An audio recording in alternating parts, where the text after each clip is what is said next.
Hello kids, I am back for a new war review. It's been a long time and I have finally bought my microphone, so you will probably realize that the sound is slightly better, which doesn't mean that my accent is any better or my English for that matter, but still an improvement. So, this last war we barely made it. It's 41 to 41, and sadly enough, Marco Polo, AR Reigns, Rahan, Arch, Bloodshed, many players didn't attack. Also Navaron, which is very surprising because he is usually the one carrying us. But there is still 7 minutes, so maybe he can get 4-star against their number 9 base, which would be a little unlikely. And you might be wondering why I say we lost. It's because it's 41 to 41, but they have a better total destruction percentage. So yeah, most likely we are going to lose this war. Anyway, lately we've had some pretty good results. In the war log we can see here that we have mostly green, so we have mostly victories, and out of our last 10 wars we had only 3 defeats, so 7 victories.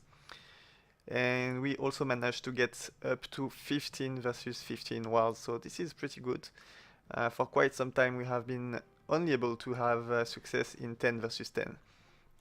This being said, lately we had very poor participation. 21 out of 30 is really not enough, so we will probably go back to 10 versus 10. That's pretty much it for what I wanted to say today. And before we go, we might just watch a 3-star attack from Akram, one of our TH10 against a TH11 versus a TH10. So he starts off with a few witches, and that's interesting to go with witches. It's been a long time I haven't seen too many witches in war attacks. Then a few golems, bowlers with a healer, why not? And actually it looks like this strategy is having the side buildings killed first to create a good funnel. Here comes the golem with a few other witches. The heroes go in as well. Be careful with the CC troops. CC troops doing quite a lot of damage against the bowlers and against the witches. But finally the queen will focus on the dragons while the rest of the troops are deployed. Nice jump spell here to make sure that the golem doesn't get stuck.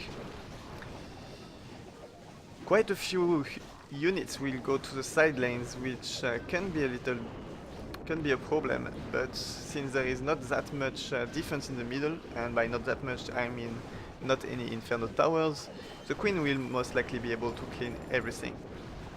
King goes to the top side, the golem goes to the bottom side.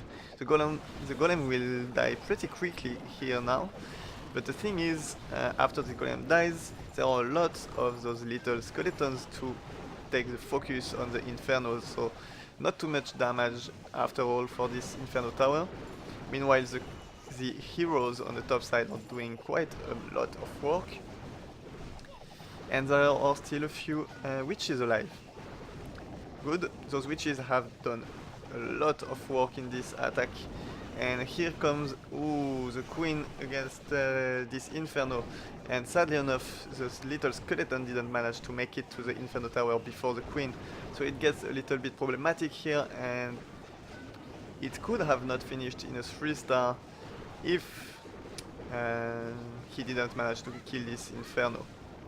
It is still pretty close, only a few bowlers left, and those 3 witches, and they should be enough to clean up this base.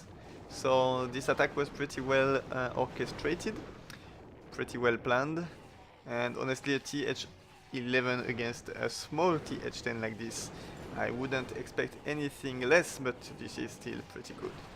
So good job on Akram. And this will be it for today's video. Right after this one, we will start another war, probably a 10 versus 10, and we will see what's going on. Maybe Navarone will attack at the last second, but I doubt it. And I might start doing a few live videos again, probably this Saturday, because it will be the end of the next war. Thanks for watching, and see you guys next time.